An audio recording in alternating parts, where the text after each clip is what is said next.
the language of the universe. But I don't understand it. Hello, everybody, and welcome back to another episode of the Math and Physics Podcast. I'm your host, Parker. And I'm Ray, and we welcome you back to episode number 96, where today we have our good friend Brett here with us, where we are going to be diving into some concepts of physical geography, the physics of the Earth, and also I think we're also going to be dabbling into some climate change today. So, Brett, as a start off, maybe you want to introduce yourself to our audience? Yeah, so hi everyone. I'm Brett. I'm a scientist as well, but I study physical geography as well as environmental biology and geographic information systems. So a lot of science that I do has to do with physics, chemistry, biology. It's at the intersection of a lot of sciences. But I think there's a lot of overlap, and probably a lot more overlap than you think with math and physics. I also want to know, just general question, very like just starting off, do you think like you can apply all this knowledge that like you learn here to extraterrestrial planets as well? I'm assuming like it's still like the things still work, absolutely, right? Yeah. So like you can still understand and model like complicated systems just with our understanding here. Yeah. Learning about how the Earth came to evolve biological systems has a lot to do with than how we learn about exoplanets and why we're learning about exoplanets. I mean, we can talk about it today if you want, about a lot of the things that went right for life to evolve on Earth. It's a miracle, really. You can definitely use it to apply finding life on other planets and solar systems out there. Yeah. And like, what is it about the Earth that just drew you into that subject? Well, I would say like I grew up in New England, where I would go out and explore the woods, the hills, the forest, the mountains, the beaches, and I just love to explore. But it was really, I think, when I started to scuba dive that sort of changed my perspective, because that completely immerses you into a different environment, an environment that humans are no longer evolved for, adapted for. Yeah. I mean, it's really somewhere that maybe you're not supposed to be. But well, we were at one point, right? Like we went from there to like terrestrial. I mean, hundreds forms. of millions of years ago. Yeah, It's probably somewhere in the background. No, yeah, it just kind of clicks, when you see like the natural systems in balance. I mean, I would dive in the Caribbean and coral reefs where there was so much biodiversity around me that felt sort of alien, but also sort of familiar. Seeing how like everything around you sort of depends on the water, the pressure, the temperature, and all these physical features that all come together and make it right. And then I also saw like bleached corals and a lot of trash and pollution. So Gets you thinking. I mean, yeah, Gets it you does. thinking.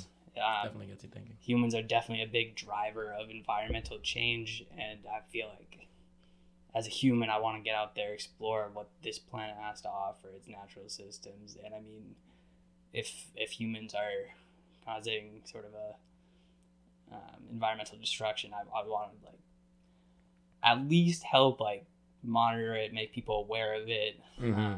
Awareness, I think, is one of the first steps, because I think so many people, even to this day, or like they know it's happening. I think a lot of people like they kind of know it's happening, but they're not like, nobody's really actively on the individual scale doing anything about it. Because I think a lot of people think, and we've discussed this before, like off camera, but like a lot of people simply think that, at the individual scale, there's nothing you can do, right? Like, what are you gonna do itself? So people are just like, okay, there's nothing I can do, so why do it? Yeah. Right. I mean, there's a bunch of problems out there that no one person can solve, but I think it's the getting together and everybody working on it, and maybe we can actually start solving issues. Yeah, what I find interesting about like physical geography is that in physics we'll see like a two-body problem, or like some mechanical system with like 6 degrees of freedom. But when you're studying like a system in physical geography, it's just like you take the number of degrees of freedom to infinity and like you just study the whole thing as like one object. Yeah. Physical geography is very complicated in that way, where in physics, more traditional physics, I feel like you're lucky when you get like a closed system and you can track all the forces. But physical geography kind of suffers because it's very hard to develop those mathematical models. Isn't the whole point of like physical geography to estimate some of these things? Because like how can you know? You can't know everything in a system, like the canyons, for example, right? Yeah. Like if you're trying to understand those systems or what's happening in there, I would assume like you would have to have some level of estimation. So there's a lot of statistics in there, I'm assuming as well, right? That you're like, oh, how confident am I that, okay, this will happen? Because like the whole thing with like climate or really predicting anything is the butterfly effect, right? Especially in like nature, like just a little deviation from what our model is right now could just be completely different in the next. Like the weather is the easiest example to give.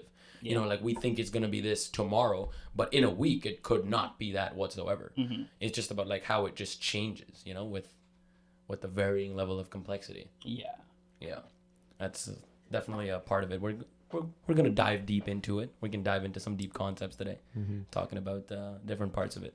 Before we get into the episode, though, lot to talk about. All right, yeah. A lot to talk about. We'll do our quick little intro here. So first off, we got the comment of the week. The comment of the week this particular week. Again, very simple to become a comment of the week. All you really have to do is comment on the latest episode.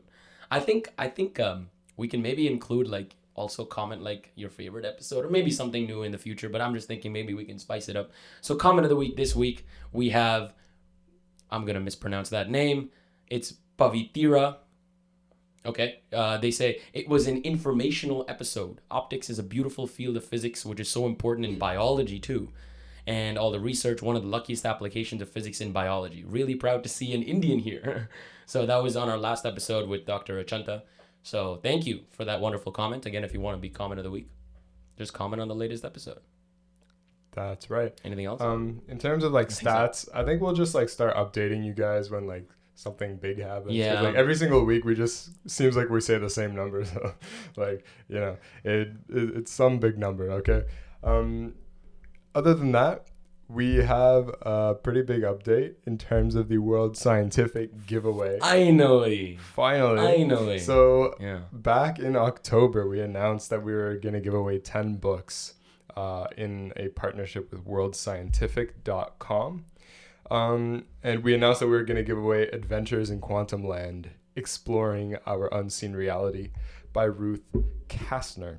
And so we announced that giveaway, and you know, we shouldn't have announced it back then. Yeah. But, you know, a lot of back and forth between us and World Scientific. And now finally we can announce the winner. But before we announce the winner, just a little bit on the book, just a little bit to remind you guys about this title here. So it's kind of an introductory read, you know, not for necessarily people who are in physics, but who are just interested in physics. But of course, if you are interested in physics and you are doing physics in school, you know, you can't go wrong with books on quantum mechanics. So it goes over a lot of topics, a lot of interesting topics, of course, in quantum mechanics, because so many things just rack your brain that to have somebody put it into words that aren't equations is sometimes really helpful. Even if you are a physics student, really putting it into a different perspective is always great.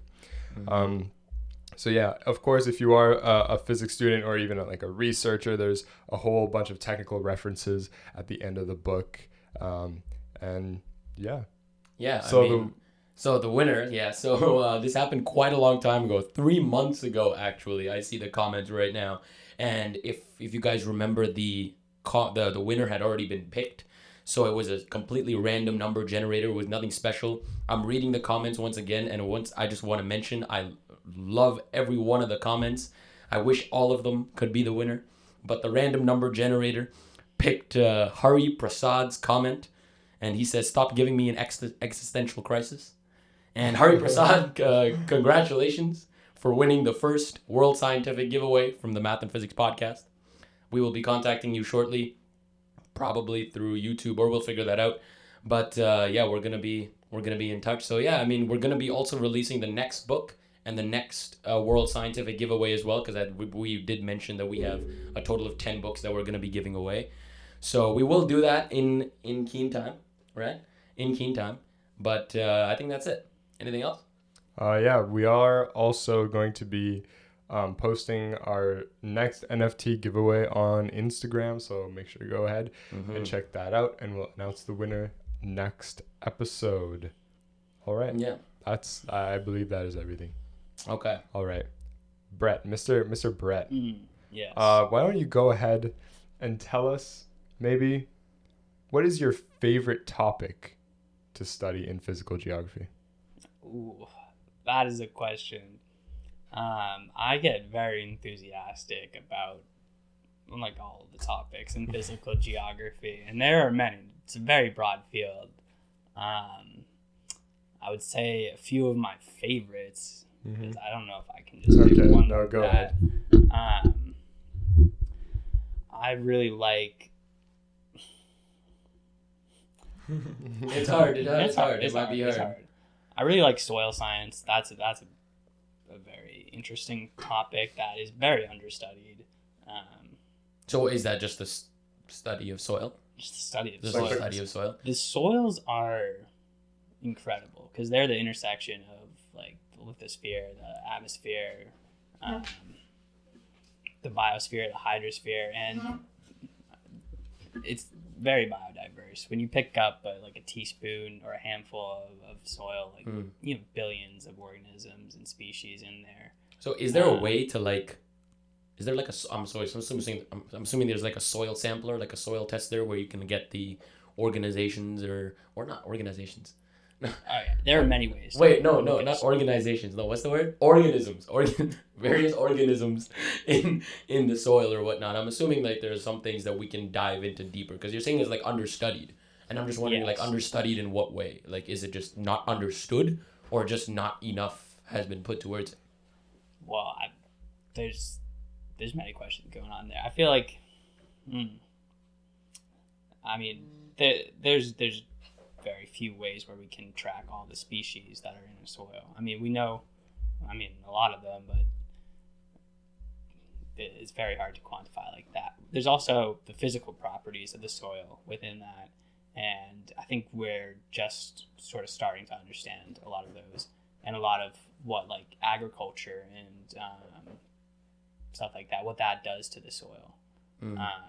So by properties, could it be like mineral content or water absorption? Yeah, exactly. Things like that? Yeah. Also like density, bulk density too, how compact the soil is, acidity, sometimes temperature too, because soils can retain heat and also give out heat. Okay. So usually in physics fields, or at least the ones that we're interested in, you have a field or something to know, and then there's a reason to know that, right? So tell me, like, what does knowing about the soil tell you? Like, does it tell you things about the plant? Does it tell you things about the environment? Like, what is it? What does knowing about the soil tell you? Knowing about the soils is a very good indicator of how healthy the environment is. That's a very good question. There's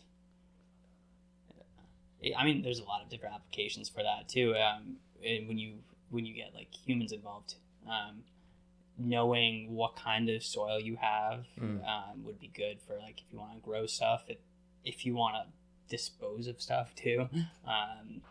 If you need a septic tank for your house or something, you might need a soil scientist to then go and check to see if your soil can actually drain the compounds. Wait, septic tanks just go right into the ground? I thought they go into the ground. There's also measures to prevent leakage, but basically they're put in the ground, and then you have microbes that work to like try and decompose it. And that's what the soil is all about. It's all about microbes and fungi, everything. They're recycling all the nutrients, and carbon. Soils contain they are the biggest reserve of carbon on the earth. So they contain more carbon than the trees. They contain more carbon than I think than what the ocean can actually dissolve. So they're very important, especially now with climate change. Why? Wait, why? I don't understand that statement. Why, especially now with climate change? Well, especially now with climate, we can use soils to sequester carbon. So if we practice agriculture, and agriculture is tough. I think that there are ways where we can do agriculture better to sequester carbon into the ground. Like a different process of taking it out of the soil, like a different scientific process, or like just a different approach? Yeah, it's a different approach to agriculture. One of the biggest destructive things that humans have done is plowed the soil. Really? Wait, Yeah. wait. Sorry, I'm very unknowledgeable with this subject. Wait, aren't you supposed to plow? Plowing the soil gives you some short-term benefits, but when you look at the long term, the soil in the long term, it's going to get compacted, it's going to get depleted with nutrients, and then you're going to emit more carbon than you're actually sequestering in the ground. That's just funny, isn't it? Oops. Yeah. That's just a little funny. It's also a big, when you plow the land, you're leaving the land bare for a long time, and then you can have forces like the wind and water wash away a lot of the soil and dirt, and that contributes a lot of the time to desertification. So you're having a lot of areas on the planet right now that could be sequestering carbon, but they're not because they're being used for agriculture, and then they're degrading the land that way, turning them into more arid areas. Ouch. I remember reading about desertification in grade 8, and Really? I read about I had a geography class. That's interesting. And basically, I don't know how much you know about this, just because every topic is just so broad. But I read about one thing where farmers would plant rows of trees to section off the fields, just because the roots, having a contour of roots did something for the soil. And what's that about? The roots, they keep the soil in place. And that's very important. Humans have, by removing trees in a lot of cases, accelerated erosion. Erosion can be bad for a lot of different circumstances, but especially in these cases when they become deserts, where you're just letting this sediment blow around. It's very important also to have trees by coastal areas to help reinforce them, rather than just adding hard concrete seawalls. You always see that. Yeah, you see that all the time. Yeah, you see that all the time. Or around rivers, bank reinforcements. A lot of times they'll just try to straighten it out, put concrete in them, but that just usually causes erosion elsewhere. It's usually the trees, the fungi in the soil that keep it together. I like natural solutions, so I'm gonna say that's the best solution. Coastal areas, especially mangrove forests, those will trap sediments, and mangrove forests are going to be very important when you have rising sea levels, because if they're getting that sediment and then trapping it in those areas, then they'll be able to keep up. Otherwise, if the sediment's going in other places, then they won't. Interesting. Yeah, so these soils. So I'm just thinking of soil. I was trying to compare it to something that the soil is the atmosphere for the ground. It's another sphere. I knew that was gonna get a reaction, but if you think about it, it's basically just supporting what exists in the ground. It doesn't. It's the same. I know it's the same way the atmosphere just supports. It does everything. gases transfer within each other. Carbon turns into this turns into that. You know, we have rain all over. Like the cycle continues in the atmosphere, and we are able to live on this world because of that cycle. So isn't that just the same for trees? Like, it's just on the ground though. Like, that's just how I was thinking. Like, you can think so. So if we say that like soil is basically like is there a primary purpose for soil itself, or is it mainly just to support other things, to be with other things, to transfer nutrients to other things? Like, is it just an atmosphere?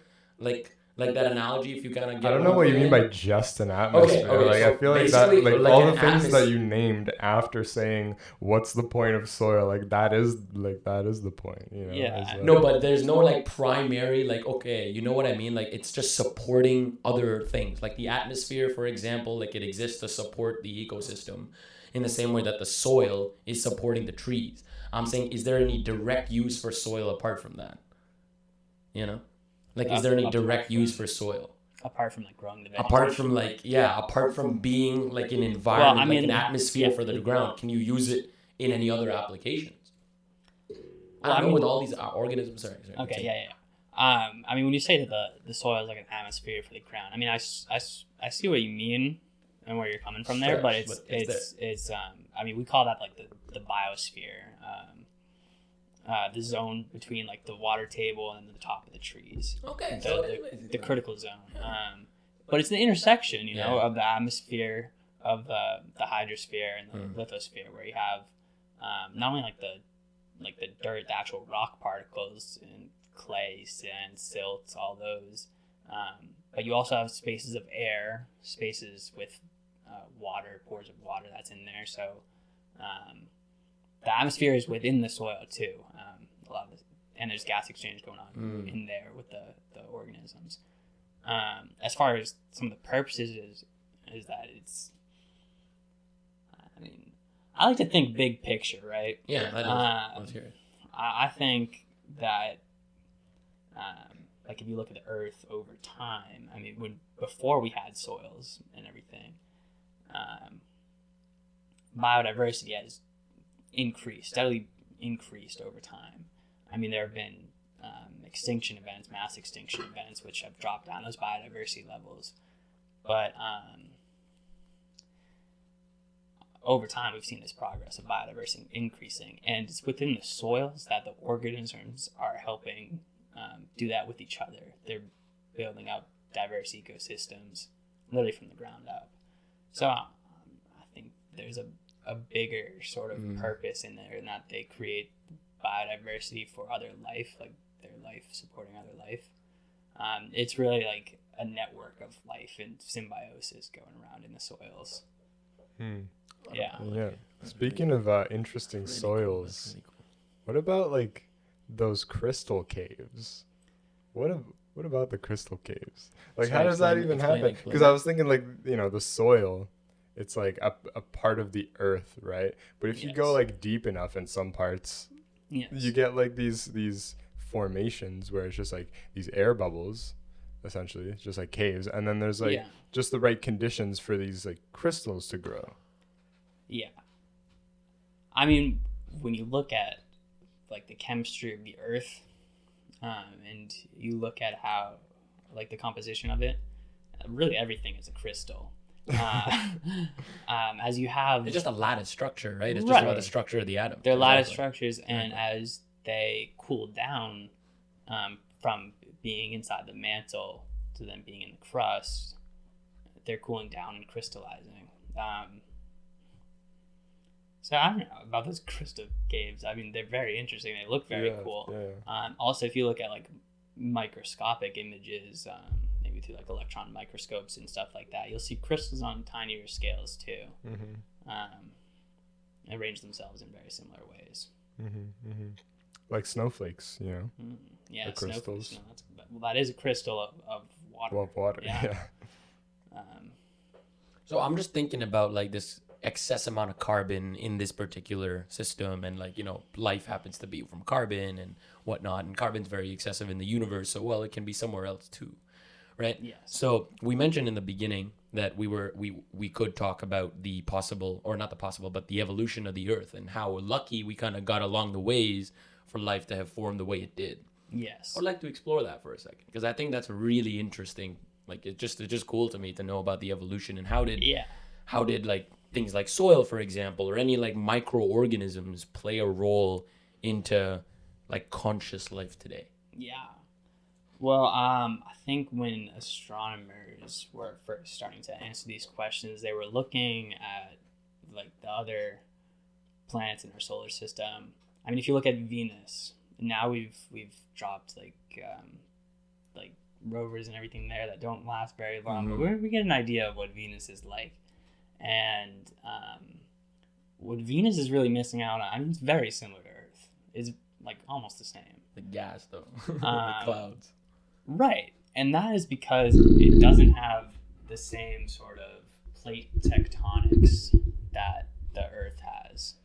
It doesn't have the same cycle. The rocks that are there are just built up from volcanoes, and they never go back into the mantle. Oh, I don't know that. Yeah, Okay. yeah. When Earth has those plates go back into the mantle, continuing the rock cycle and everything, they're also bringing a lot of carbon down there too. Mm-hmm. And then when the volcanoes erupt, they're spewing a lot of carbon back into the atmosphere. On Venus, that cycle is broken to where you're just getting a buildup of carbon, and then you have a runaway greenhouse effect. Mm-hmm.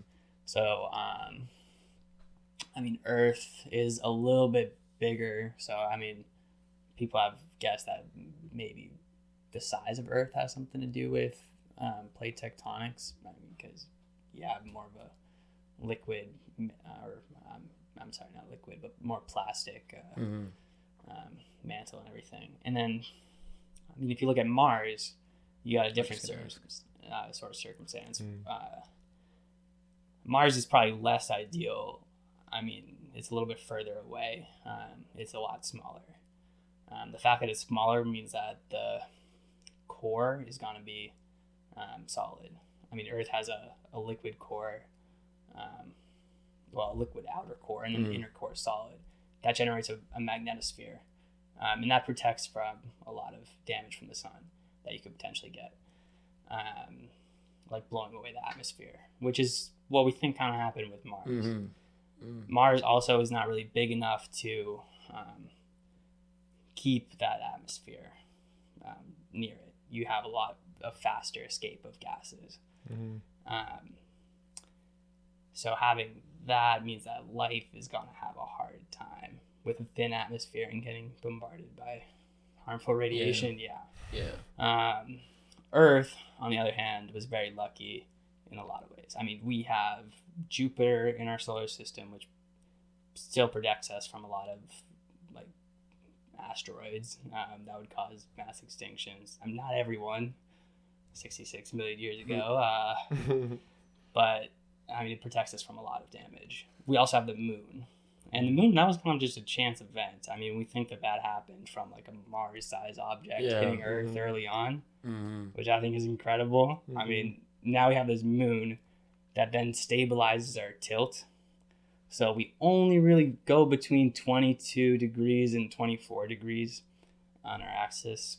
But then you look at like Mars and, I mean, Venus is like upside down. It's pretty crazy. Mars, in its history, we can tell that it's been tilting a lot. It's been all over the place. And that would probably make it a lot more difficult for life to adapt, you know? Wait, why though? Just like the cycles of the sun, how they change? Yeah, exactly.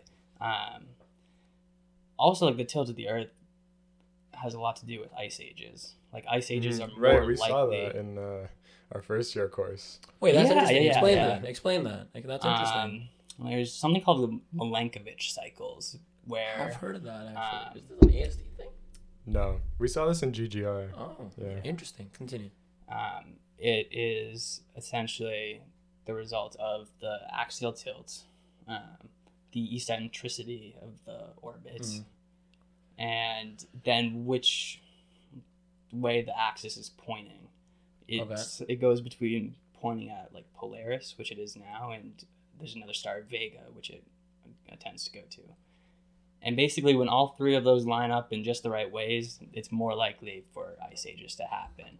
Like when you have the tilt at 22, seasons are less, like the differences in seasons are less extreme. Mm-hmm. So it more just depends on latitude, where you are. And then like being at the poles, you're going to have more time to develop glaciers, and there's positive feedback loops with those that are going to reinforce building more glaciers. So is this the sole reason for ice ages just in general, or is this just with the Earth? Because you brought that up, and I'm just like curious now, like how does an ice age form? So is that specific to Earth? I mean, I feel like the ice age as we think of it is specific to Earth because there's a lot of water here. No, so, but I just think like, that in any I guess there are yeah, ice ages on other planets, but they're just rocks. So No, like, but- you make a it just point, looks but- like a cold rock. I mean, guess yeah. I I don't know kinda, if we know how ice ages on other planets would Like, work. there's They no might have ice different. though. You know? I mean, they can be. Like, Well, I how do you guess know that that there's would no be water? revolutionary? Like, I'm saying. See another planet with a bunch of glaciers on them, like. I mean, water is not that uncommon in the universe, I think. So I mean, hydrogen is so. I mean, I guess Right. Oxygen too. a little is bit of kinda hydrogen. common. It can form. But also, like, ice is just another rock too. So I mean, it's especially in glaciers where at the bottom, like the snow, like those little ice crystals are being compressed, where they are really rock. So I don't know. Maybe on other planets you'll see other sort of compounds form glaciers and ice sheets. I don't know. Because like, isn't there the ice? Like, ice can not only be water ice, right? Yes. Because okay, let's dive into that in a second. But I know because like Titan, for example, has a ice structure. Like the outer body of it is ice, and it's predicted that it has an inner liquid core. Now I don't think that's been proved. Obviously, that would be revolutionary. But I think there was recently. It does though, right? It has nitrogen oceans or something like that. I think that's Not too certain, but I know it has an icy layer. So anyways, but I do want to ask though in general, like, are there different ices? I'm not too familiar Well, with I that. mean, Because like, can you have? Because I was reading this thing on Titan, right? And it says water ice found on Titan, and I'm like, water ice? What other ice? water ice. I'm not sure. I'd have to read Yeah. that, but ice. I mean, when we talk about ice, we're really referring to like water, which is H2O, and I mean that could. I mean, it depends if you have like a different number of like neutrons in the hydrogen and stuff like that. It might have slightly different properties. But ice is ice, I think. I mean, ice can have different properties than what we're used to under different circumstances, like under different pressures and temperatures. But it's all related to H2O, right? Yeah. Yeah, I'm pretty sure too. Because I'm just On Titan, I know they have. I mean, Titan. They found like basically oceans, but they're underneath a bunch of organic molecules, which is really interesting. There's like lakes of. That is so cool, man. That is Yeah. so cool. That is so cool. I mean, there's like found this. Yeah, there's like lakes of methane and stuff that show similar sort of. I'm gonna throw out the word geomorphologies out here. Because methane isn't methane like almost a sure sign of some kind of organic life? Because what produces methane if not some sort of cycle? Well, it's certainly an organic molecule, but organic molecules are also found throughout the universe. I guess, yeah, you don't have to be alive to be organic. I guess that is true. Wait, why not?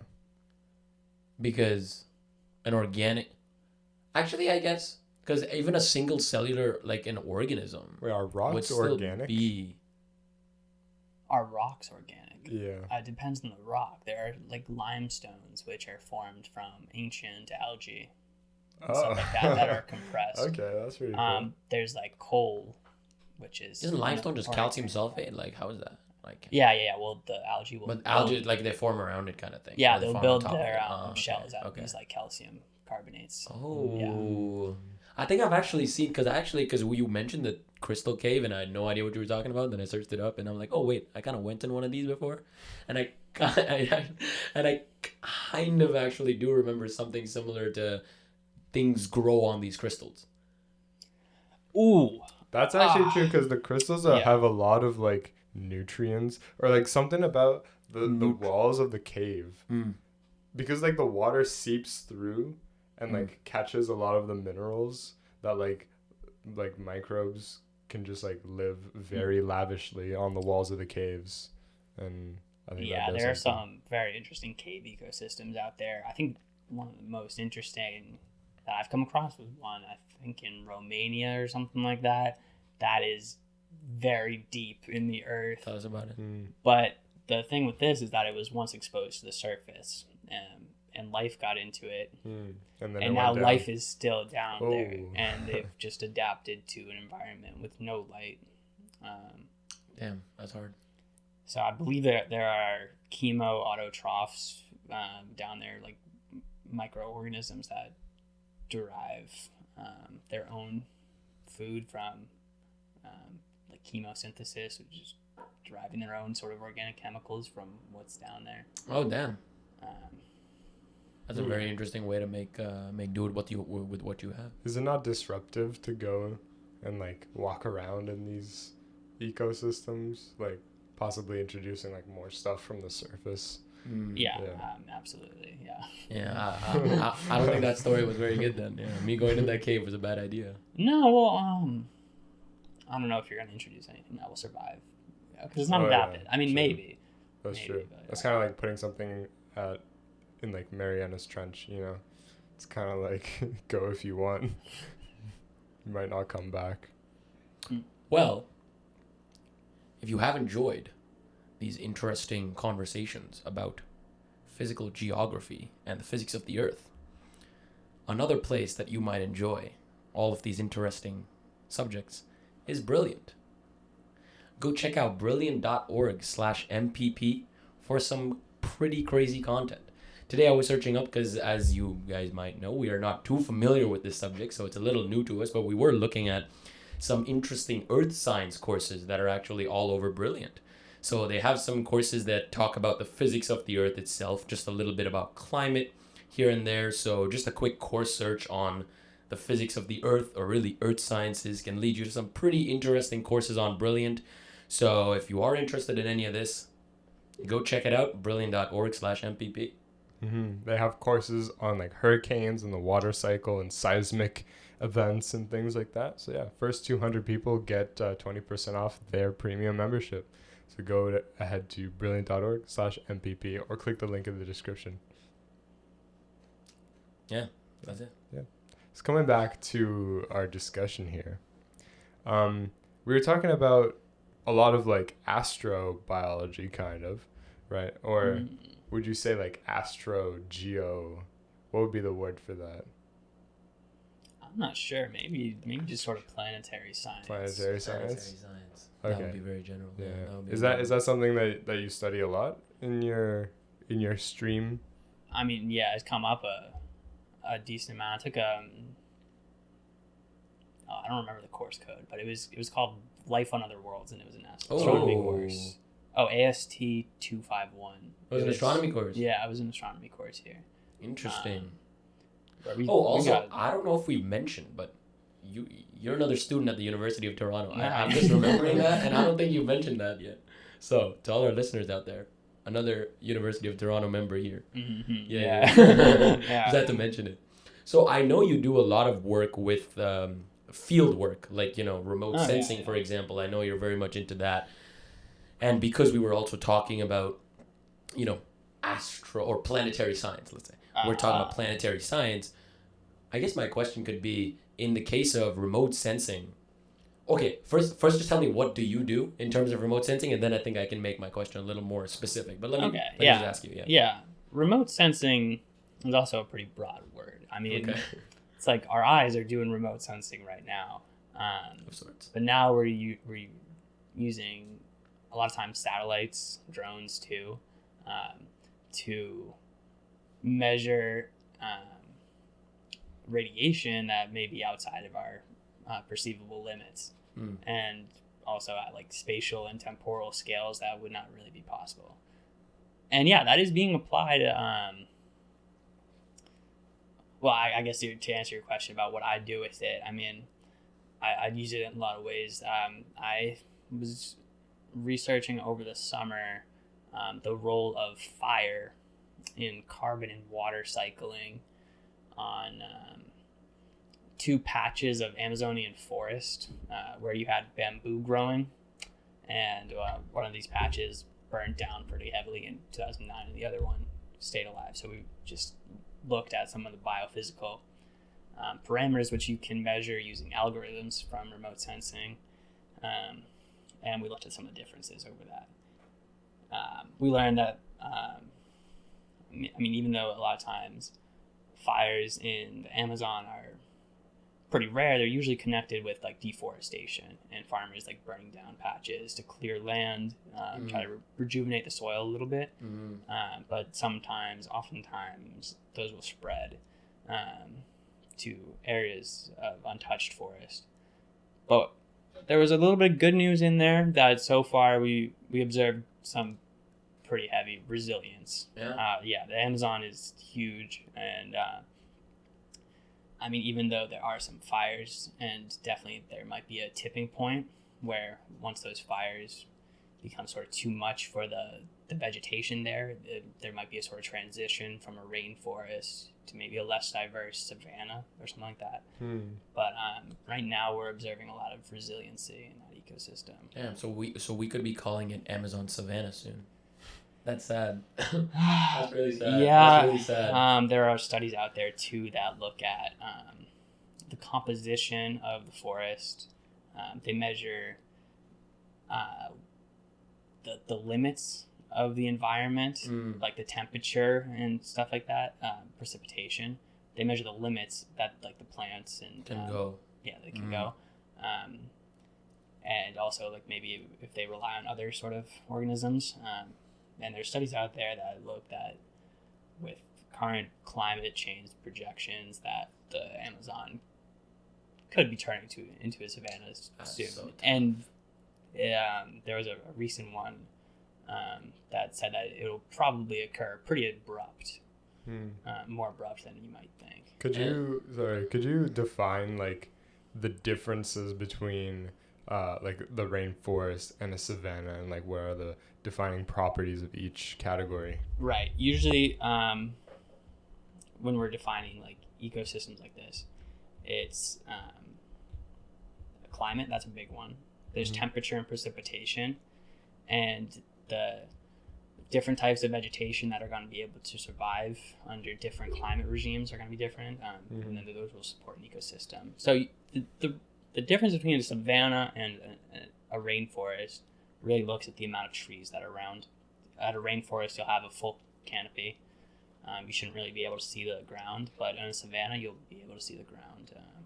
So that's purely like because of humans? No, savannas are natural too. Yeah, but in terms of the Amazon forest, like the reason why it's becoming a savanna is because of humans. Because wildfires, I'm assuming, is not. It is a natural event as well, but it's also being probed by human intervention, is it not? Yeah. Like I said, it's right? Wildfires are pretty rare in the rainforest where you get rain and it's like wet, so those will put out fires and stop them from occurring in the first place. And then there's also climate change, which is making the environment more dry, arid.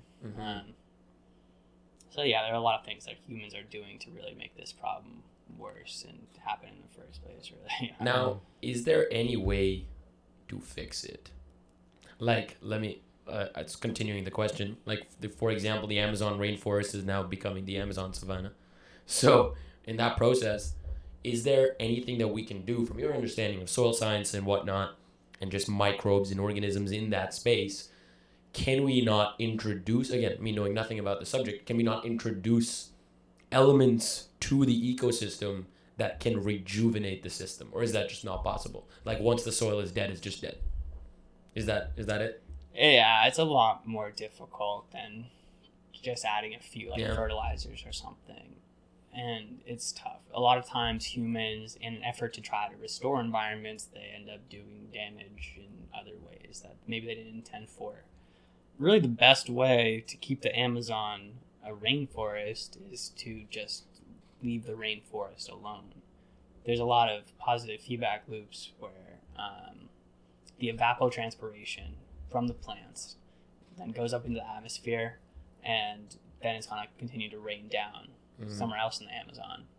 So if you start to make it more dry, then there's less evapotranspiration, less water. So it's becoming more dry through itself. So, this is also where it sort of gets political because, probably the best way to keep the rainforest is just, like, to conserve the area and prevent deforestation from happening there. Yeah, that's pretty hard, unfortunately, right, today. Even reforestation efforts can be very difficult. You're also not really introducing the same levels of biodiversity as there were in the past. Natural stuff just hits different, right? Like, natural is just different than you doing it in any way. Yeah, pretty much. There's like layers of balance that life works to keep. But see, I think it's hard to believe that, I know that there might be a limit, but it's hard to believe that there even is one, because in the 200,000 years of Homo sapiens living on this planet, now I know the last 50 years have been absolutely insane in terms of a lot of things. But I just think, like, civilization finds a way at the end of it. If it's not human civilization, some civilization will find a way at the end of it, right? So, you know. Nature will it'll be okay. Right. We're sort of causing a sixth mass extinction right now, but at the end of the day, like, not every species is going to go extinct. I don't think really humans will go extinct, but Really? if If the environment goes awry, then, like, I think humans are smart, man. Like, we have options. I do think Worst case scenario, we have options, I think. At least I hope to believe a that. lot of us I hope to believe that. will die, though. Yeah, again, like, that's with any large event, because, I really want to get into climate change in a second, but, like, with any large event, especially taking over the world like this, it can change the way, like, the whole ecosystem, because I'm assuming, like, ecosystems have lived for millions of years on this earth sometimes by them, like, in this way. And now, in the last 50 years, we've just completely changed everything that they've lived in, right? So it's a lot of new things for them, too, if you think about it. But, there's also mutations out there, and some of them will adapt, some of them will survive, and eventually they'll recolonize, and nature finds a way. There's areas like Chernobyl and everything where it was devastated by, like a nuclear disaster. Yeah. But then once humans were gone, nature just reclaimed it. Now there's, like, super wolves that aren't affected by radiation. Well, Affected, but, they're like, affected. They just power they'll through it. eventually. They usually just die before they'll get cancer. Cancer is kind of a relatively new problem because humans haven't really figured out how to live this long. Yeah. It's also, like, it's definitely a long-term kind of disease. And I'm actually learning about this in my PCL course, which is pharmacology. We're talking about how, like, people who have, like, a predisposed gene to get to, like, basically a mutation that's passed down, like, it's hereditary, they're basically one step closer to cancer than other people. Yeah. And so usually, let's say it takes, like, 4 or 5 steps throughout one's lifetime. Just being predisposed to it brings you, like, a quarter of the way closer to actually getting it. But if we didn't have a lifespan that allowed for cancer to actually develop, then we wouldn't be seeing it so much in the entire world. It's just because we have a lot of time to live more than ever, and so more people are just getting this disease that comes with time. And it kind of just shows you that, like, death is natural. Part of life. Yeah. That's the biggest part of life, right? Yeah. I'm also thinking, just to to end off like just the surveying, because I'm always thinking about like, okay, how can we apply this to like extraterrestrial planets? Yeah. Okay. Yeah. I was thinking about this too because we were talking about remote sensing, and I mean, remote sensing is being used on other places like Mars and Venus right now, where we can like observe. how, like talk about it, like how is it used? Because I'm not too sure about Well, I don't know what is being done on Mars, for example, that is getting us closer to understanding the underlying principles like the tectonics and whatnot. Like what's getting us there? Well, a big thing about with Mars is that we're looking for water, and features of water. So, last semester I took a course about fluvial geomorphology, which was the study of rivers and the shapes in the landscape that rivers leave. And you can see evidence of the same sort of river deltas and stuff like that on Mars. What's really interesting, I think, is that on Mars we find a lot of braided rivers, and you've probably seen pictures of braided rivers where it there's many different threads and goes in and comes back into itself. You'll find those often in like glacial areas, but also on Mars. I mean, as far as we know, that there was no vegetation there, and the vegetation, the roots, the mycelium of fungi, they help stabilize the soil, as we talked about earlier. That gives the river more of a single channel, and then it can meander around that.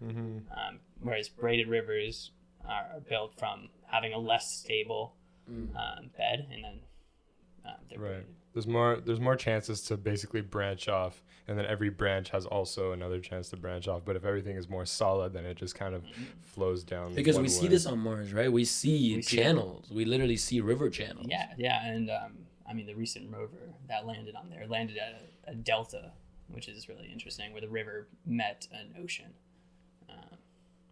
Deltas are... So was there... I mean, I guess we can never really say it, but like, is this compelling enough evidence that there was at least... Because like, why would there be channels that mimic so closely, something that would flow, like something that water would flow through if there wasn't water there? So like, is this kind of compelling evidence for water was once on Mars? Like the seeing Yes. channels, or is that not enough? No, yeah, we know that there was water on Mars. Could it be a different fluid? Yes, but there is evidence that it was water based on... Oh, there is evidence that it's water. There's water left in the rocks. Oh. Basically in the form of like hydrates. Also, there still is water on Mars. The poles have ice caps. You'll also see on like the tops of some of the higher mountains, you'll see ice caps. And occasionally we'll see sort of the ice or the water. Sometimes it's ice too because it's cold there too. You'll see that in the soil if you take soil samples. Wow, that's really interesting. I know recently something just funny because we were talking about, I don't know why this hit me, but what's the latest rover's name? Not Perseverance, right? No, what's Isn't it? Isn't it Perseverance? Perseverance? I think so. Never mind Yeah. then. Yeah. So the latest rover, I slipped up on the name there, but while it was collecting rocks on Mars, like while it was collecting pebbles, it got stuck. So like they had to. So there was like this huge thing I was reading They recently. just sent another one. Or No. So the rover is pretty advanced to a point where it is actually built to fix itself. Yeah. So what it did was it like changed a bunch of its functionality, obviously with enough delay from Earth to Mars, because we were also trying to see what was happening. And it basically tilted the camera into the system, and it saw that some pebbles were just blocking the rotor. So like it had to manually like take it. Like it was just like a really funny thing, like the fact that this can also happen. But I'm just trying to think about like, okay, if we study these rocks and if we study these things from these outer planets, for example, like we haven't seen any organisms on them yet, but what would we be like looking to find? Is that our number one thing? We're looking at these rocks to find organisms, or are we looking at these rocks to know what these rocks are made of, so like we can say what the planet is made of? Well, life is a very interesting thing. I mean, if you find life on another planet, that would be game changing, and I think that is the goal of a lot of them. But I mean, isn't that inevitable? if we keep looking. that will find. We're also right now Like, so, I think so. we're so just within our solar system right now. But the whole thing about life, no, because what I mean is like There are we a don't lot have of good enough chances of in the solar system. Goldilocks zones to really test crazy amounts of life. But there are options.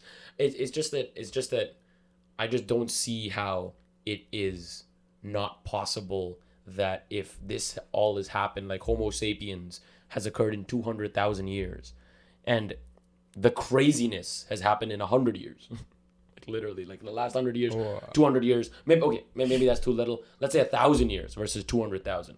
Revolutionize the world. So if that much can revolutionize us, I'm just thinking about a solar system that could have been born a couple billion years before ours, which isn't a crazy thing to hope, because our solar system was formed just 4 billion years ago. So maybe not a couple billion, because it also depends on the universe's expansion, but even a few million years ago. Imagine us in a million years. I think I have brought this up on a podcast. I'm getting a deja vu, but imagine us in a million years. So anywhere else on planet Earth, on other planets, like if life was just a nature thing. No, it's not, because it's not like the exact amount of ingredients caused you. No, it's just nature. It just happens. So if it just happens, and as you very well said, after Chernobyl too, nature just found a way. Why can't it find a way in the rest? Now, again, this can be a very, like, why can't it find a way in the rest of the universe? Right? There are so many planets that could be habitable. Now, the argument is also made that, okay, then why aren't they contacting us? It's like a two-way street, right? I don't know if that's a valid I know, argument. of course, but I'm just giving the idea. I know that it's not you can't say that, okay, aliens exist because they should exist. You can't say that. But I'm saying that it is highly probable that they do, simply with how we have come to be, is what I'm saying. Yeah. Simply as how we've come to be. And also the biodiversity just on Earth is like... Imagine on other planets. Exactly. Like, can't even begin to do that. We don't even know our own species. Like, we don't even know all the species at the bottom of the earth, the bottom of the ocean, and we're like, trying to find new species. Like, it's pretty crazy to me. Yeah. Well, I was gonna say too, with looking at them on Mars or other exoplanets too, a lot of times you're looking for like biosignatures, but then you're using the assumptions of what are biosignatures on Earth to sort of Right. This also has to do with like us assuming that carbon-based life is the only type of life. Right. I mean, there's a lot of valid reasons for that. Yeah, but there's also a lot of carbon. Yeah. There's also a lot of things Also, that make there's a lot us. of carbon. I watched this Carbon's a very good video model. by Science File, the AI on YouTube. I've heard of that channel. It was. I think you showed me It's the a channel. phenomenal I'm pretty channel, sure you by showed the me way, the channel. if anybody's interested. But they made a video about like different types of possible life forms in the universe, and one of them that I remember is like life forms that live inside of stars, and they're like vibrating strings that live inside of stars. And I don't remember Life forms. I don't remember all of the details, but it was just some kind of hypothesis, and it was really interesting. So if anyone's interested out there, you should go watch that video. And also all of the other videos on that channel, they're all really good. So, I mean, going with that hypothesis, that's an interesting hypothesis, because what you're basically hypothesizing is that life can exist in very extreme scenarios, right? Yeah, exactly. So, and we would never know. Yeah, we would never know. How would we know? How would we? Exactly. Right. Like, that would... I mean, that's very interesting. There's a lot of astrobiologists who work to study what we call like extremophiles on Earth, like the microbes that live in these extreme circumstances, like under hydrothermal vents or like extreme acidic or saline environments, because life still finds a way there. Maybe there's a lot of people too that think that life first evolved there, like in hydrothermal vents under the ocean or something like that. Yeah, the long-standing theory was that it was just like a warm pool of mud. But now we think that it was under hydrothermal vents, which is pretty cool. That's pretty funny. Yeah, conditions of life are definitely interesting to see, right? Because again, like the whole big question again, as we keep going to, is can we replicate it, or can we, you think, no. Okay, let me just ask this question, however stupid it might be. So we understand, or at least I think we understand, the chemical composition required for life to start. Right? Okay. We understand, okay, this was the environment when cellular organisms first started appearing. Right. Could we make that environment? Well, there's Like an artificial environment. We're living in one. Well, Stanley Miller. but I'm saying an artificial environment, but obviously life. Right. Got it. Life forms, though. Stanley Miller, he did this experiment a long time. I don't know how long ago. I think in the 70s or something. That was pretty revolutionary in that he tried to like recreate this initial conditions of Earth. The atmosphere was very different back then. You also had different just like rocks and chemicals floating around. There were a lot of organic molecules floating around. And then there was also a lot of like lightning too. So then he like uses a spark and in this atmosphere and like soup basically. And what he found was that there were these little like proto cells that just sort of naturally formed. So he did this basically. Yeah. Oh wow. Oh. Wait, That's crazy. wait, They weren't. If we can they do weren't that, really living yet. But still, though, like, They were starting to develop basic forms of metabolism and like self-containing. and this was all with the artificial environment. I think that's very powerful. Yeah. Wait, sorry, what was the name's this individual's name? Stanley Miller, I believe. Yeah. Damn.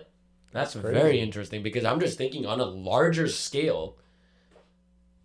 Yeah, no, okay, probably not. What do you want to start like a second evolutionary line? No, because I was thinking like literally like. Well, what I was thinking is, you know, that theory, is it called panspermia? Yes, yeah. We could do that. Yeah, we could start like these cultures There are of some like ethical basic concerns cells and just send like buckets onto Mars. And just, Buckets on the Mars.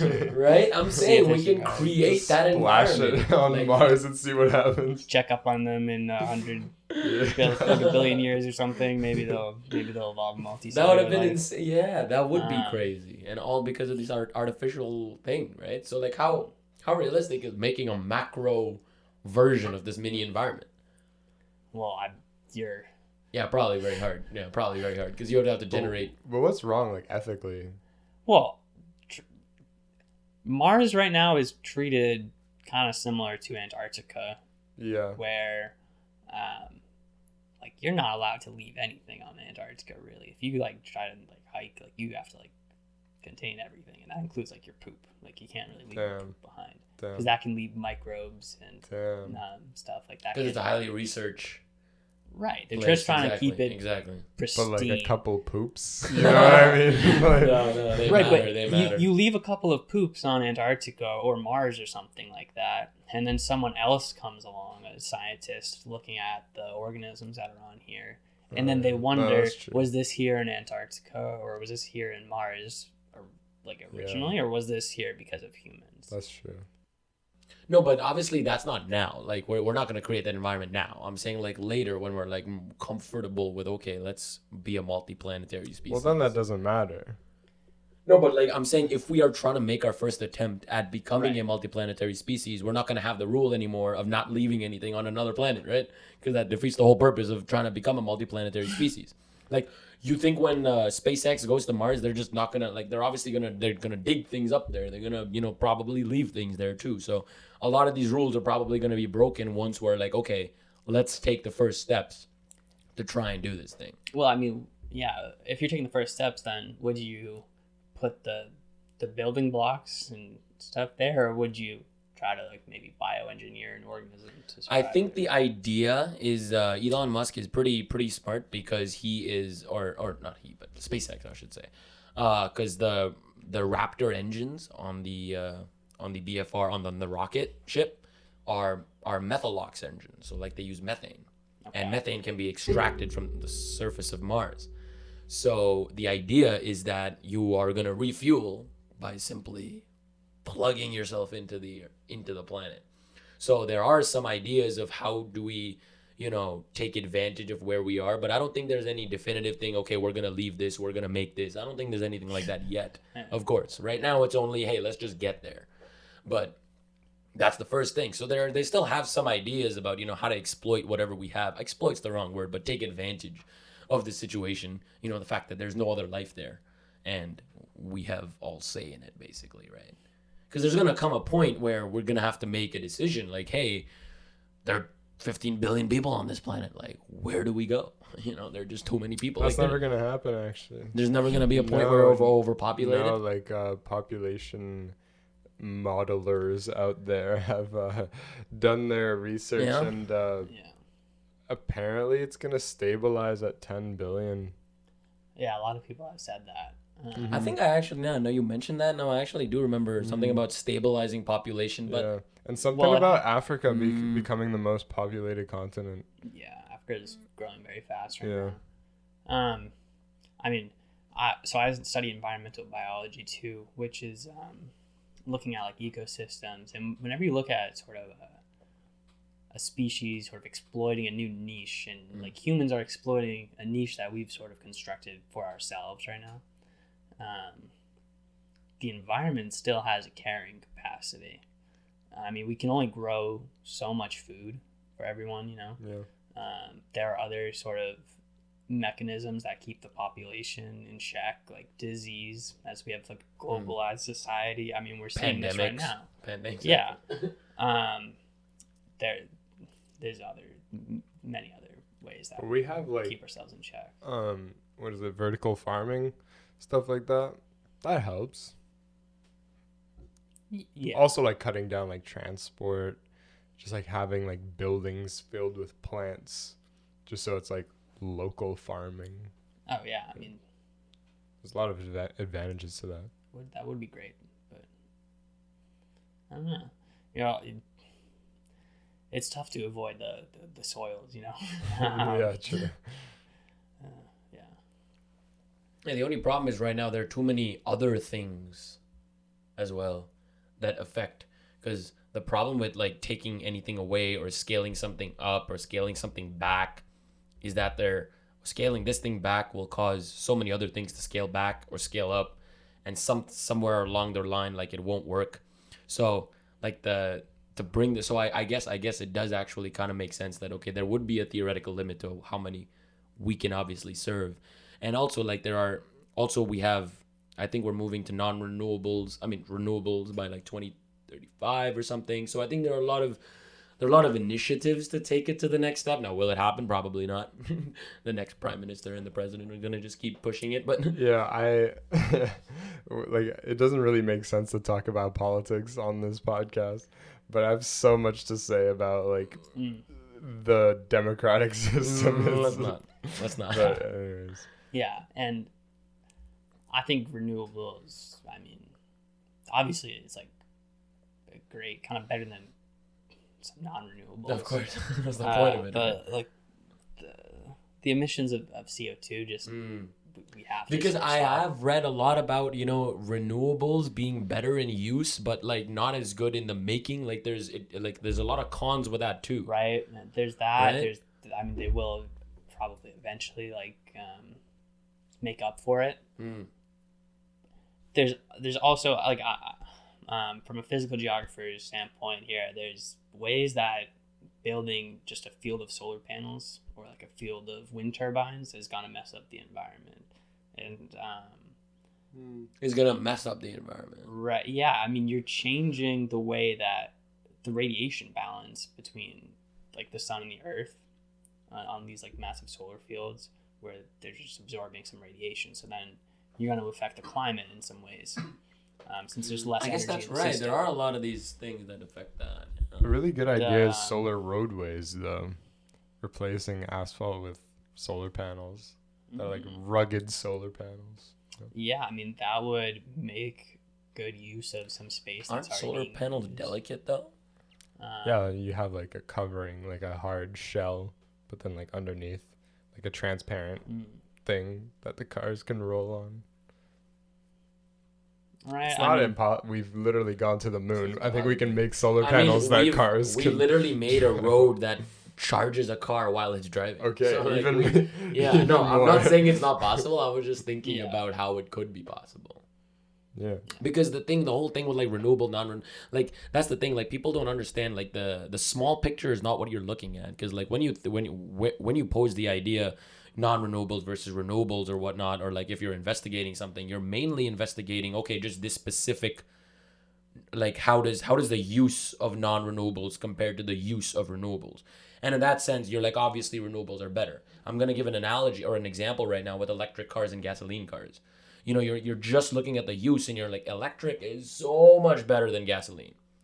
But then you look at the process of actually making these cars, and all of a sudden you have electric cars being so much worse than gasoline cars. And if you total them up, electric cars are, I mean, obviously the percentage is growing every year as we're getting better and better at making batteries. But I believe a couple of years back, it was just 5 to 10% more environmentally efficient. I think it was less than 5 actually to own an electric car. Good. But the point that I'm making is that it's not like 95% more efficient than, it's not like that's what I'm saying. It's not going to completely change what we do, because the process of making the battery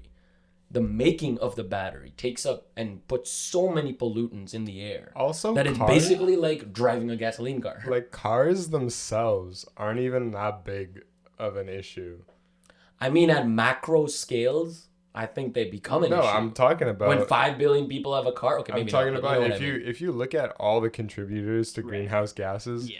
cars Okay. are not the biggest problem. I was giving no. you an example by comparing but I'm saying electric and like, gas to renewable and non-renewable, and like, simply saying that people are looking at the small picture. That's right, what I'm when saying. I'm saying like you're complaining about how electric cars are only 10% more efficient, but it's like, okay, well, why don't we look at cows and be like, look how Yeah, I was gonna say there's No, but again, agriculture. I'm just looking at things that people are not understanding fully. Is what I'm saying. That's all I'm exploring. Yeah, agriculture is probably a bigger emitter of carbon. Yeah, for sure. I think it is.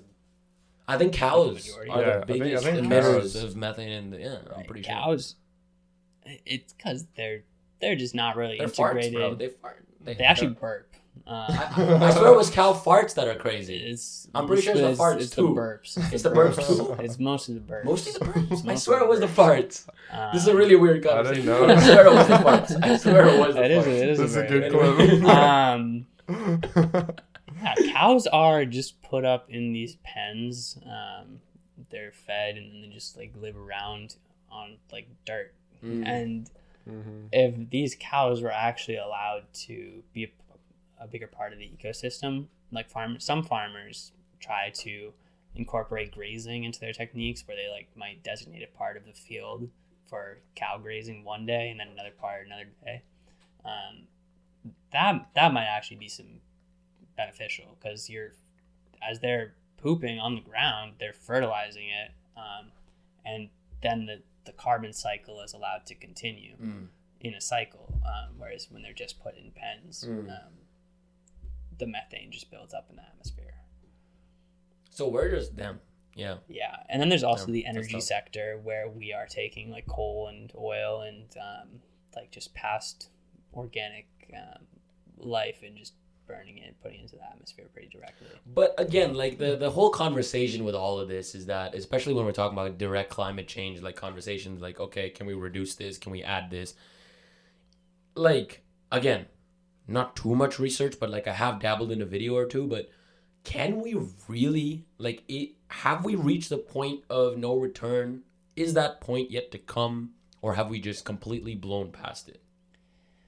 Yeah, that's a tricky question. Yeah. It's a tricky question. I guess also it's how you define the point, but Right. it keeps changing. Based but- on our understanding, though, of environments, it seems like they eventually reach, like they show some resiliency, and then they eventually reach a tipping point where it's too much, and then they switch over to another sort of ecosystem. So what is going to happen in the future of what we're doing right now? Like I just remembered, Yeah. whenever I think of climate change, I think of this one graph that we saw in astronomy, where it was like the last like some 500,000 years of like the climate Right, of and you the see earth. the And fluctuations then in like of the carbon last 20 dioxide. years, just whoa, just skyrockets upwards. Or no, I think it's the carbon emission. I think it's greenhouse emissions Okay. of the earth. And they were Yeah. talking about like how it goes in a cycle, and how in like the last 50, 100 years, it's just skyrocketed out of proportion compared to literally the last million years. Yeah. So the whole thing is like where are we gonna stop? Like because every day, every year that we keep going is a year that we can't get back, and a year that we can't really stop on. Because how do we we just stop feeding these many people? We just cut down on how many people eat. Like what do we like? There's no one thing that we can do, right? Right, and I feel like a lot of people are just sort of banking on some sort of carbon sequestration technology that doesn't really exist right now. Elon Musk has this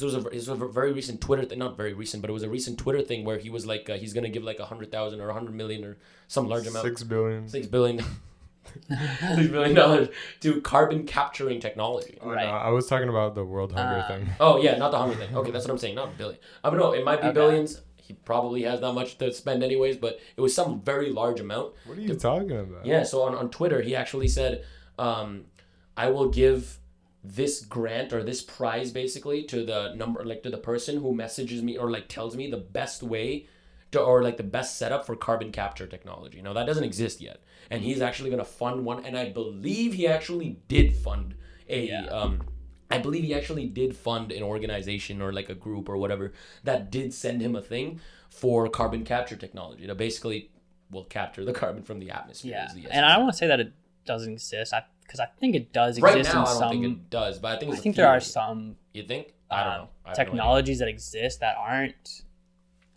That just they don't sound sustainable. I mean, I think that's the whole thing, that it's not sustainable. So I think his whole thing was that, hey, get in with me and I'll actually, invest in making it sustainable, or at least in the best way possible. I think some of these like carbon capture technology ideas are. Do you think that's not possible? You think I think it's just short-sighted. Why are you trying to look into technologies when the technology is already there? Life has already evolved ways $100 million to capture carbon. Yeah. Exactly. Plants, trees, fungi too. It's plankton, I'm sure. So the solution is there. It's just, and we've known that they capture carbon, but there's just not the motivation or like want. Oh shit! I don't know. It was 4 students and 2 teachers from IIT Bombay, like the University of Mumbai, won a $250,000 grant at the Sustainable Innovation Forum at Glasgow, and they were basically posed to develop a technology that can remove carbon from the atmosphere. Right. It was with the X Prize, with Elon Musk's thing or whatever. So this was probably like a portion of the whole thing. I don't exactly know how the finance part of it works, but I just think it's interesting, and you don't. Right. So I'm interested in it. Yeah, It's interesting to hear that. It's interesting to hear that. Like nature has found a pretty good way to capture the carbon, and I think that like whatever we try to do, I can try to approach that, but ultimately I'd be asking like how much energy is this requiring, and like where's that energy coming from? But we can't just keep doing what we're doing, right? Like we can't just keep going and we're just like, yeah, nature will find a way. Nature will find it. Like we can't just keep saying, okay, Earth will do it. Like there has to be a certain point where like, okay, we are messing this place up. Right. The Earth at this point just can't do enough. Like there has to be that point. Like, there has to be a certain point where afterwards nature just like there's just too much intervention, or does that point not exist? What do you think? Does that point just not exist, or is it just human, or just a human part of this system will just die out? Right. It is kind of like a human problem. Maybe. Yeah. Right? I mean, unless like we sort of grant some like inherent value to nature itself. But I mean, a lot of these problems are sort of human. You are right, because like the a lot of organisms would live ecosystems still. Yeah. Right. Yeah. The ecosystems themselves provide a lot of services to us. Like we don't appreciate it though, man. We don't. We don't appreciate that. We don't. There, like, if you just look around your house right now, like all these products came from nature at one point, right? Like the ecosystem provided them to you, and they provide fresh, like, clean water, air, like there's so many benefits to having these ecosystems, and once they start switching over to maybe less productive ecosystems, that's going to start affecting a lot of people. And oftentimes there are inequalities in like the people that it affects, you know. So yeah, I think that's as far as I'll say. Yeah, no, it's a sad world out there. Yeah. All we can say right now, we just gotta hope that we're making the right decisions along the way. I mean, it's not really, again, unfortunately, it's at the point where you and I just can't really do anything. Right. It's all up to like the billion-dollar corporations, to be like, okay, let's scale down, but will they do that? Probably not. But that's climate change isn't even the only environmental problem going on right now. Tell us some other big ones. Well, it's just one of many. There's a lot of land use changes that are just as important, if not more important. Like the ones that we were talking about with agriculture, and that's causing, like a lot of times it's causing land degradation, and you're accelerating that ecosystem like transition from being more productive to less productive. So yeah, land use change is one of them. There's invasive species that humans are introducing to new areas, and a lot of times too that's with agriculture, because you're not necessarily planting native plants and crops and raising native farm animals. So invasive species are causing a lot of issues in different environments. Let's see. I saw this post on Instagram, so I don't know how credible it is, but in Florida, there was this bill that was passed that said something like construction companies aren't allowed to use scientific data to like consider the rise of the ocean in their plans to make buildings. Yeah, I don't know, just cause. So, that's just bad. Yeah, it is just bad. In Florida, because a certain governor is in charge of a lot of things, the use of some words such as sea level rise and climate change are sort of banned from a lot of government discussions. That's really sad. That's really sad because obviously Florida is incredibly low lying, and we're seeing more frequent flooding of areas like Miami. Yeah. It just sounds so ridiculous. It's like, how can they not have access to that kind of data? Like, I just feel like that's they have access or to it. They don't choose not to. to. That's just ridiculous to me. Like, again, I think this all plays on just the human psychology, because I think a lot of this is just like how much it's also like a little bit of ignorance, because I think people want to be ignorant because it's nice to be ignorant. Yeah. So it's like you kind of know it's a thing, but you're not actively involved, because then you actually have to do something with it.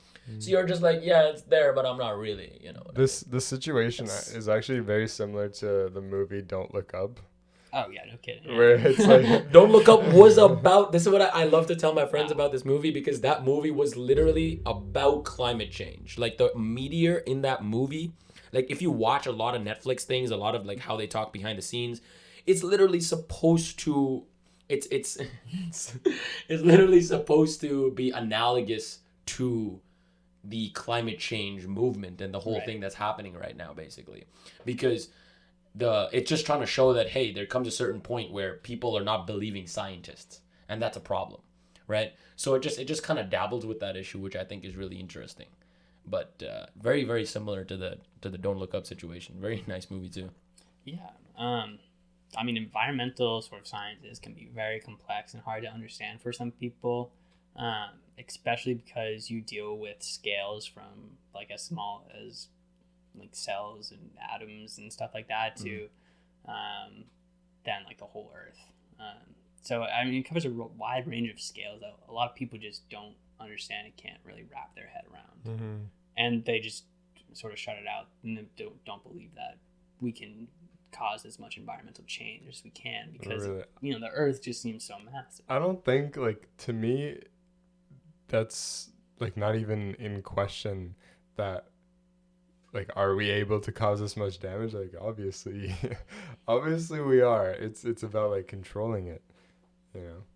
Like I can't imagine someone being like the Earth is just too big.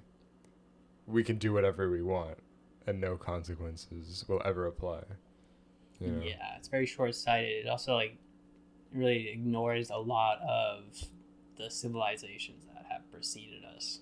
Like we learned about in that GTR course that we were talking about, where like if you look at so many past civilizations that have succeeded in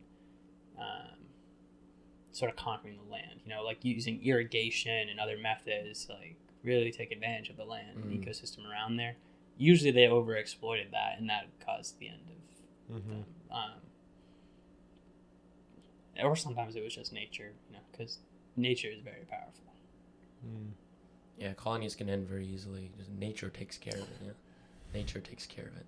Yeah. I think that's a nice stopping point. Any? I was just gonna say I'd be pretty excited if like there was some like natural disaster that like it was just unavoidable. Oh my! Would happen. What? You're such a pessimist. Oh my god! Why would you want that? No, because I just think that like if you think about the average like what do you think on average? How conscious is somebody about like making good decisions that will like help the Earth, right? Probably not that good. Yeah, but that doesn't mean you kill them. Okay, but what I'm saying is that literally half of the population is under that average. Okay, so I think it's definitely like a net positive if like some crazy thing happens, like a meteor hits the Earth, and then like we just get a nice reset. Such a messed up way of looking at it. I mean, it is a way. Like, if it's unavoidable, then like it's unavoidable. Like, why is it messed up to say? No, but to hope like, that happens. I didn't say it. Okay, I didn't say I hoped. You didn't say hope. Sorry. But to say that. I said it would be nice. Saying that it's pretty crazy. That's kind of tough. I don't know about that. I mean, but I feel like a lot of people are like nowadays are just trying to say like, oh, maybe I just won't have kids. You know. Yeah. There's a lot of that. Yeah. I mean, that's kind of in the same line. Right. Thought. It's like that's not even good though, because that's just increasing the population of the old people in the Earth. That's literally what's happening every year, and that's just so bad. No, but like if you think about it, like realistically, if there was a meteor coming towards the Earth that we couldn't stop, then like there's no reason to be sad about it. It's like whatever. Right, like because it's out of your control. I mean, we have a lot of defense. I mean, to be honest, like we can stop, but I get your point. If we can't stop it, if we can't stop it. No, what I'm saying is like, yeah, I'm gonna die one day anyways. Why not like, now? Like, what am I gonna be sad for?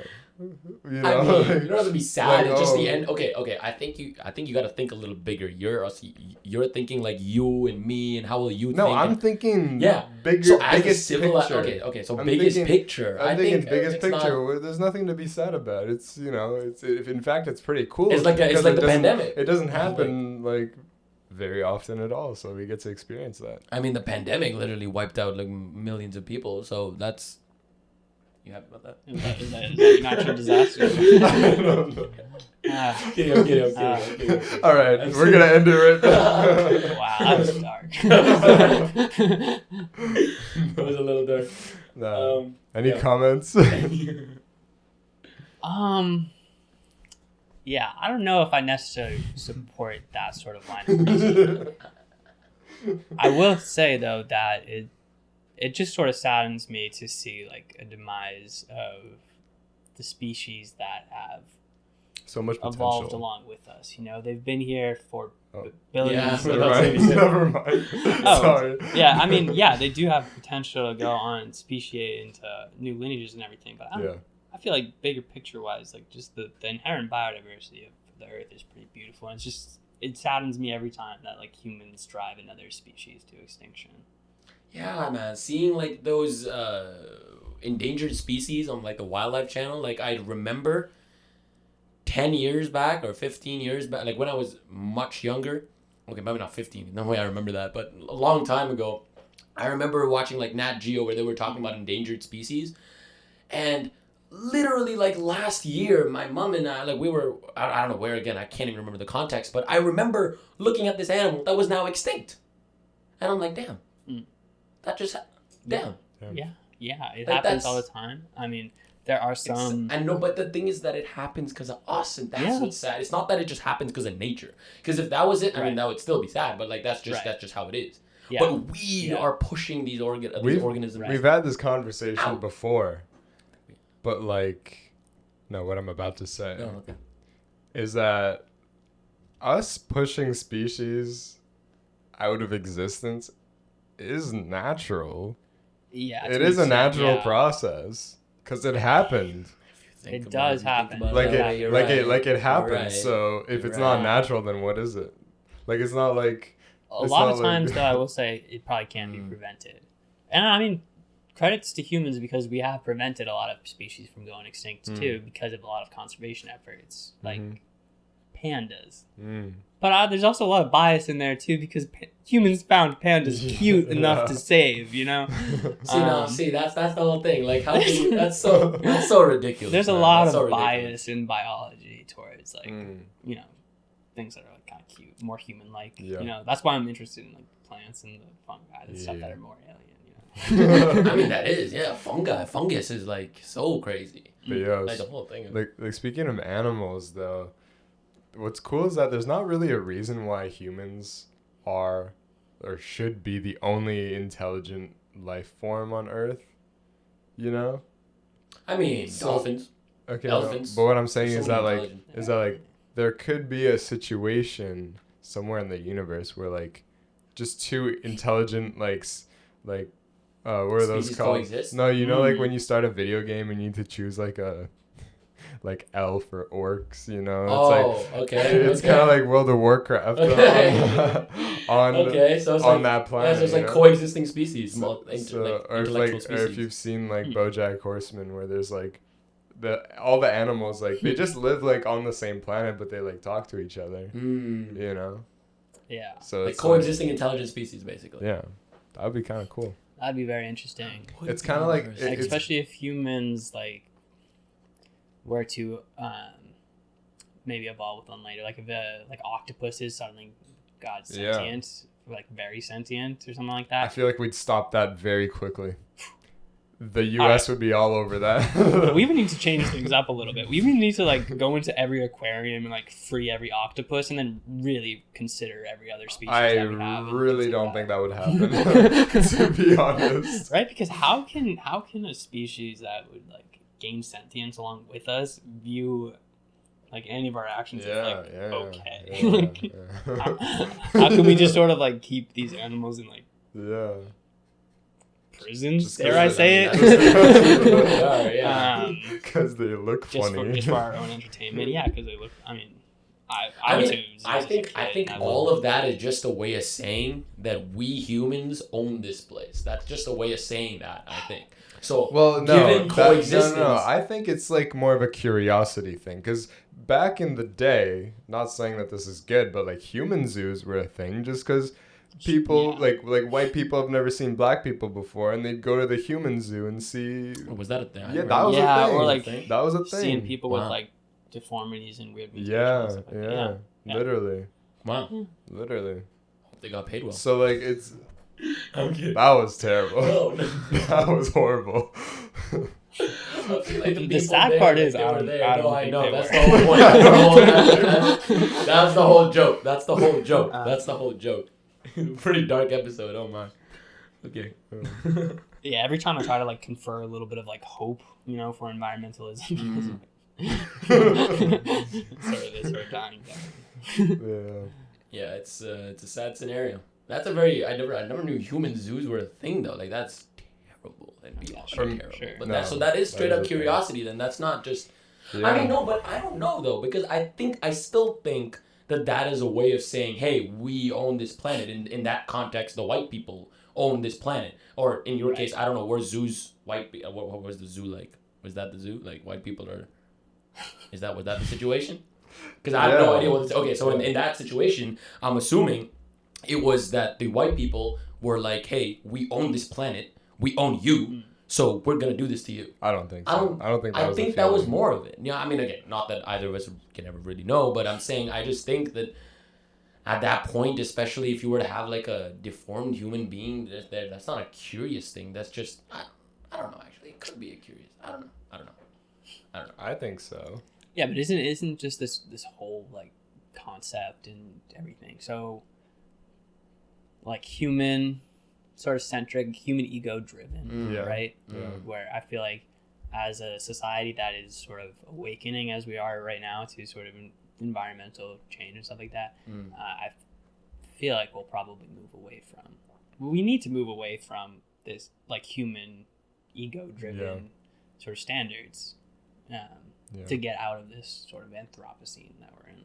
It would be really cool to find out that like our local spot in the universe is really just some like prison, you know, just like one cell in a prison. Like we are all like we are the animals in the zoo kind of thing. Yeah.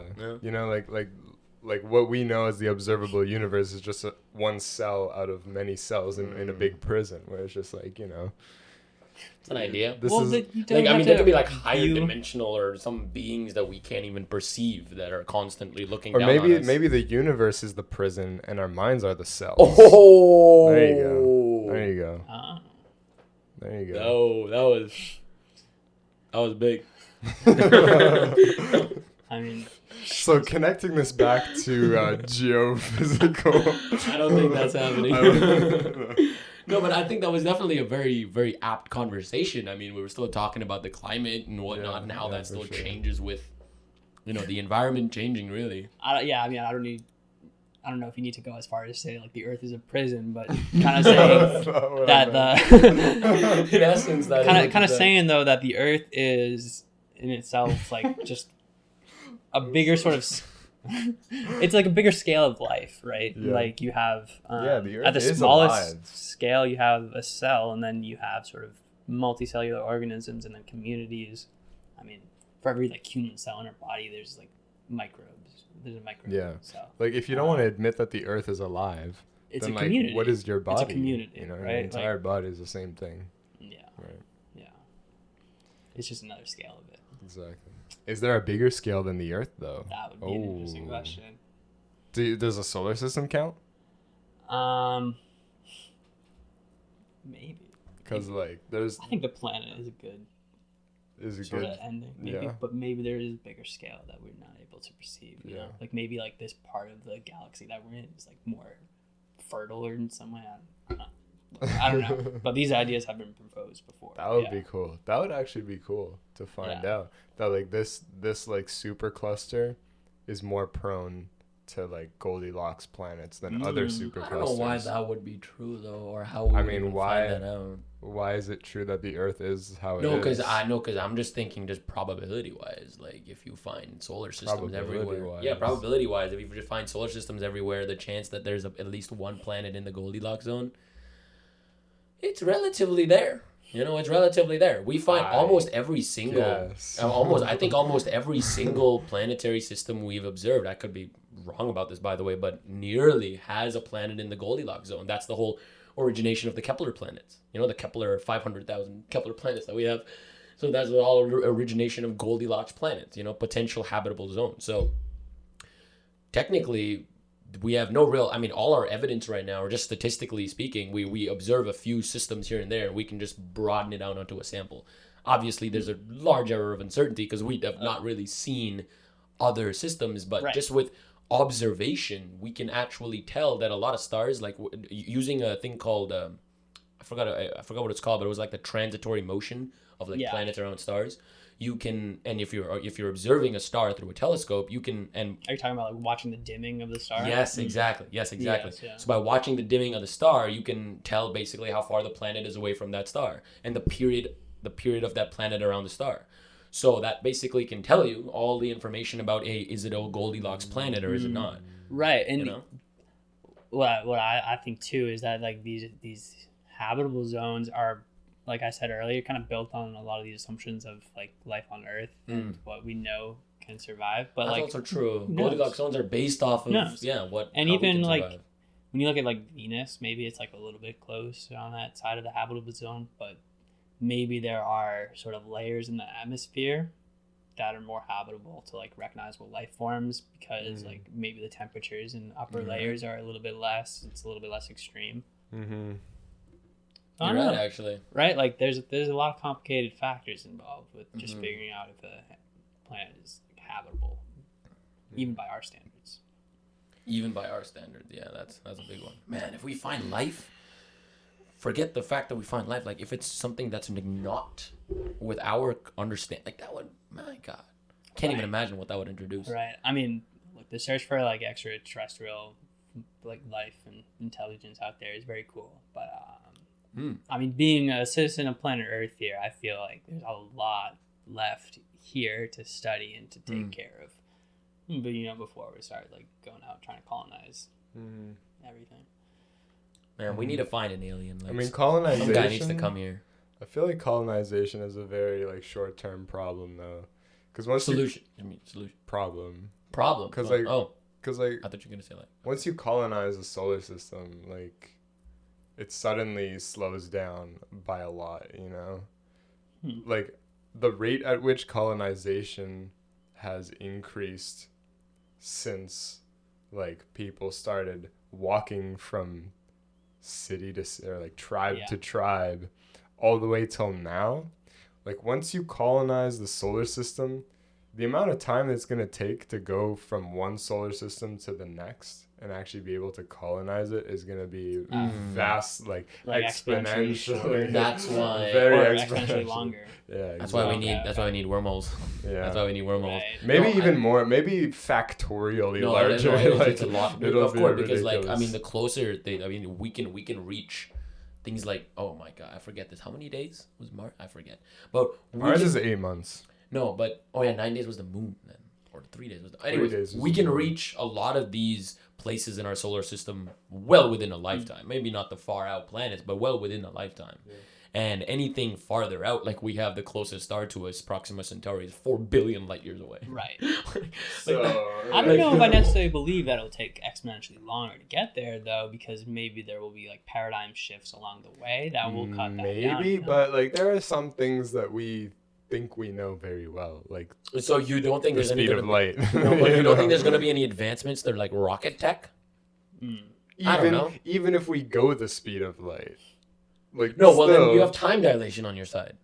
If you're actually traveling that fast, which we can't, we're going to be dilating our time, so we're okay. Okay. You know what I mean? But anyways, that fast is impossible because nobody's traveling at relativistic speeds.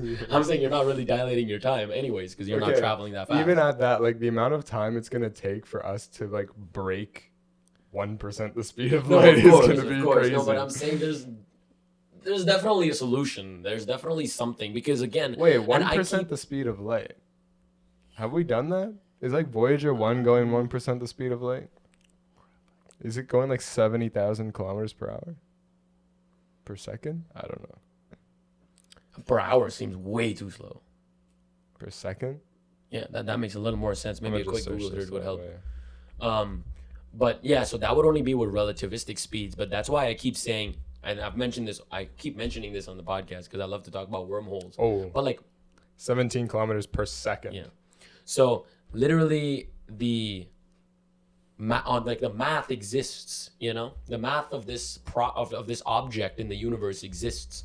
We just need to know how to make it or how to construct it or how to find it. So we need to know a lot of things. But I'm saying 500 years from now, like when we colonize the solar system, maybe even more, I don't know, maybe less. I don't know what our time is like. But in any amount of time that we do that, I'm definitely assuming that by the time that we're able to get to the outer planets, like within, you know, a lifetime or so, like within a decent amount of time, we would hopefully have the technology able to maybe not create a wormhole, but at least understand. Oh, no about, chance. Why are you just No completely saying no to chance. this? Wormholes were literally proven less than 100 years ago by Einstein. Okay, maybe just about 100 years ago by Einstein.